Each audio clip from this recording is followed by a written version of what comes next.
Today we're filming the amazing Polestar 3. In this video we're going to hear from the people behind Polestar to get the lowdown on their shiny new products and chat to Sky Sports presenter and Polestar owner David Garrido to see what he thinks of the all-new Polestar 3. We call Polestar 3 the SUV for the electric age, but what we've done is lowered the roof height quite significantly, and that gives it a low kind of coupe-like stance and also gives us significant benefits in terms of aerodynamics, so supports a really long range. Has that compromised head height for tall people sat in the back at all? No, not at all. Similar to Polestar 4, we've moved that rear header rail backwards, so you've got full kind of rear headroom and a panoramic roof which extends behind the rear passenger's head as well. So not only does it have a lot of space, it feels really light and airy, both in the back and the front.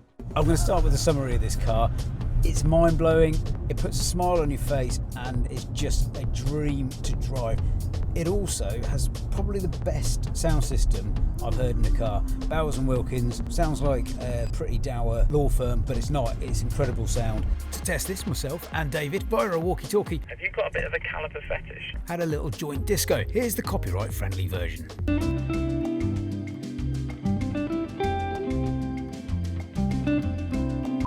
There's something like 25 speakers in this car, including in a headrest. So it's just generally a really immersive experience driving in this motor. And on a long road trip, you've got to have good tunes as well, so a massive tick. It's got a head-up display. It's also got this little monitor here as well for displaying the main information that you need. So you've got your navigation, you've got your speed, your speedometer, your percentage of battery range, etc. This thing here as well, center console, really simple to navigate. Yeah, hi Rick, thanks for joining us. This is the Polestar 3 and it's Polestar's first SUV in the market and it's our SUV for the electric age. I love it, and it's been getting a lot of attention. We've done our test to make sure the snowboard goes in the back, no problem. The long-range dual-motor version of the Polestar 3 comes with a 111 kilowatt-hour battery and a range of up to 392 miles WLTP. It does 0 to 60 miles per hour in 4.8 seconds and has a top speed of 130 miles per hour. It has a maximum DC charging rate of 250 kilowatts, taking it from 10 to 80% in just 30 minutes.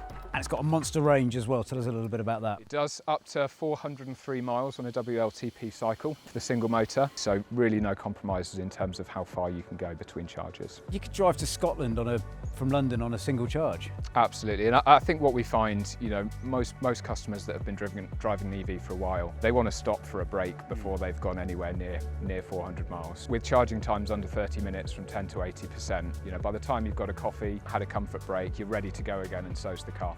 Is it the ultimate road trip car? It could be. This would be amazing to go on a big road trip to the Alps. Funny you should say that, Ricky B.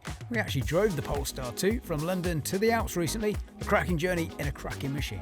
Check out our YouTube to see the adventure. It's got a huge range, loads of space. It is fast as fudge. Fudge isn't very fast, but you know what I mean. The boot is massive. It clocks in at 484 litres with the seats up and 1,411 with the seats down. It's got a frunk as well, so frunk stands for front trunk or fruit, depends on how you look at it, which means you can store your cables and other bits and bobs in there. This floating centre console is very nice as well. You got a physical knob here for adjusting the volume on your radio. You can charge your phone here. You've got decent cup holders, loads of room underneath here for things like your sandwiches and walkie-talkies. And remember, if this car doesn't float your boat, there are plenty of other lease deals available on select newly revamped websites. Oh, and you can turn the car around, change the colour and read full reviews.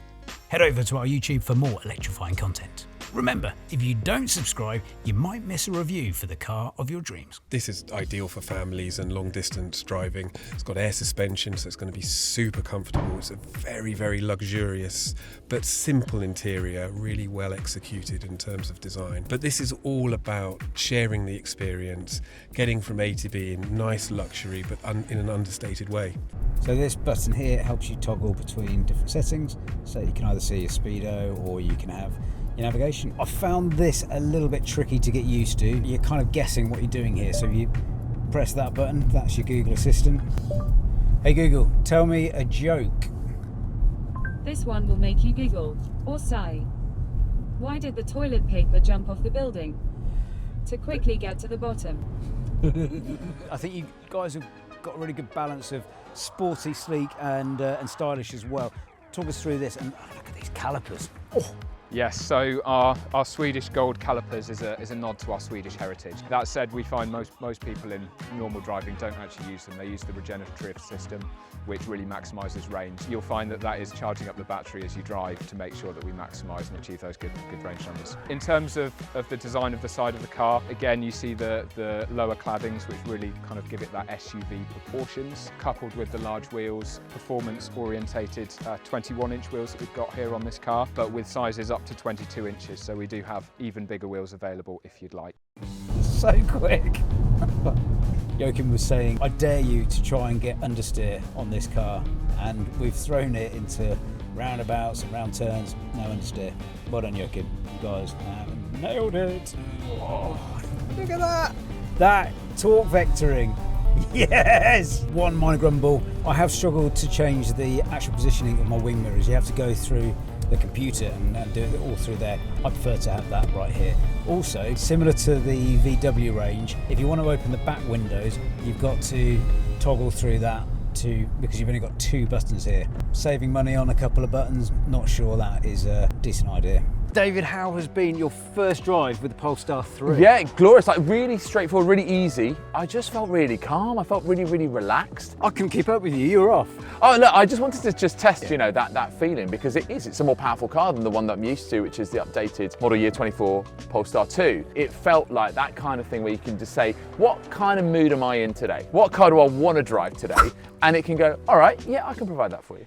Plenty of space for me back here. Looks comfy. And as I said, really good headroom here, so I'd say at least 6 inches above my head, so we'll be comfortable for people even taller than I am. So a 7-footer, no problem. And that's, I'll tell you what, and that's with the seat really far back as well. How's it for leg space there? Yeah, really good, perfectly comfortable, and you can also plenty of room to get your feet under the seat in front, even with the seat in a low position. So, Well, Henry, thanks very much. no worries. See you later.